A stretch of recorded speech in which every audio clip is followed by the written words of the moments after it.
Alors Bouchard Père et Fils, c'est une vieille histoire qui remonte à 1731. J'avais un ancêtre qui était commerçant en drap, en tissu, et qui faisait le commerce entre Lyon, le Dauphiné, le Briançonnais et le nord de l'Europe, puisqu'on était à l'époque des ducs de Bourgogne, et les ducs de Bourgogne avaient des possessions, des terroirs très étendus, jusque dans les Flandres, jusqu'à la mer du Nord. Et donc cet ancêtre faisait le commerce du tissu, et un jour il a des clients qui lui ont demandé, puisque tu traverses la Bourgogne, est-ce que tu pourrais nous amener également quelques bouteilles de vin ou quelques tonneaux, puisqu'à l'époque le vin voyageait surtout en tonneaux.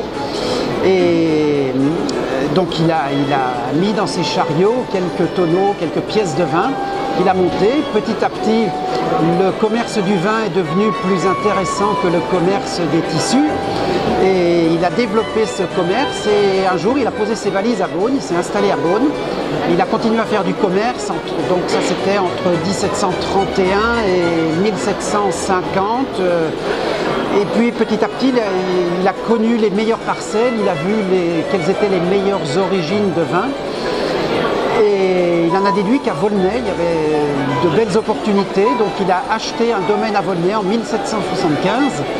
Il a fait construire une cuverie et il s'est installé à Volnay pendant plusieurs années.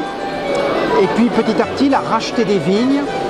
Et le commerce devenait tellement important qu'à Volnay, il n'avait plus de place. Et c'est à ce moment-là qu'il s'est installé au château de Beaune en 1820.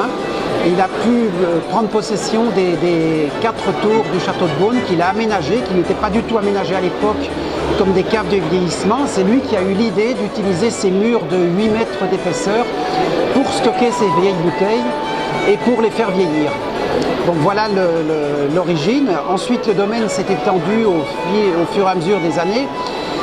Il y a eu la Révolution française, beaucoup de vignes appartenaient aux religieux, donc ces vignes ont été vendues et il a continué, ses enfants ont continué à acheter des vignes et à agrandir le domaine. Aujourd'hui, c'est un domaine qui s'étend sur 130 hectares avec une majorité de grands crus et de premiers crus, ce qui est absolument extraordinaire en Bourgogne.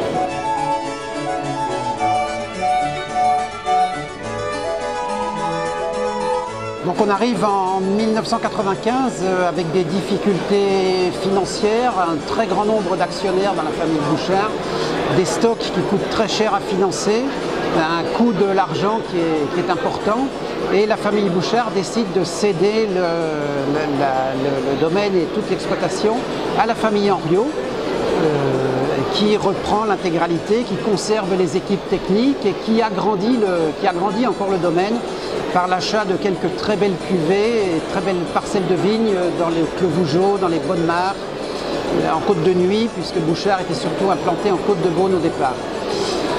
Après l'arrivée de Joseph Henriot, donc de l'argent frais, des capitaux, on a eu l'idée de s'étendre sur la région de Chablis, sur laquelle on n'était pas présent. On faisait du négoce de vin de Chablis, on connaissait bien les vins de Chablis, on n'était pas propriétaire, donc on a repris le domaine de William Febvre en 1997, reprise du domaine William Febvre, avec commercialisation des meilleurs premiers crus. On exploite 14% des grands crus de Chablis, ce qui est absolument énorme.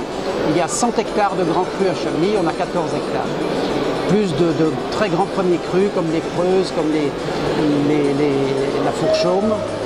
Et puis quelques années plus tard, une nouvelle opportunité. On était présent en Côte d'Or avec Bouchard, on était présent à Chablis avec William Febvre. On commercialisait quelques vins du Beaujolais sous la marque Bouchard Père et Fils en tant que négociant. Et s'est présentée l'opportunité de reprendre le domaine, un ancien domaine familial qui a appartenu à la famille Bouchard au siècle précédent.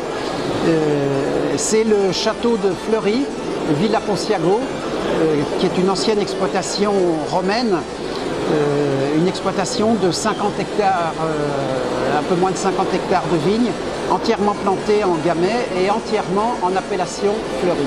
Donc aujourd'hui, la branche vin tranquille dont je m'occupe comprend la partie Bouchard Père et Fils, la partie William Febvre avec 48 hectares maintenant à Chablis et 45 hectares à Poncier avec la branche Villa Ponciago pour les vins du Beaujolais. Il y a toute la partie Champagne a été conservée par la famille Henriot et gérée par un staff différent, par une équipe différente.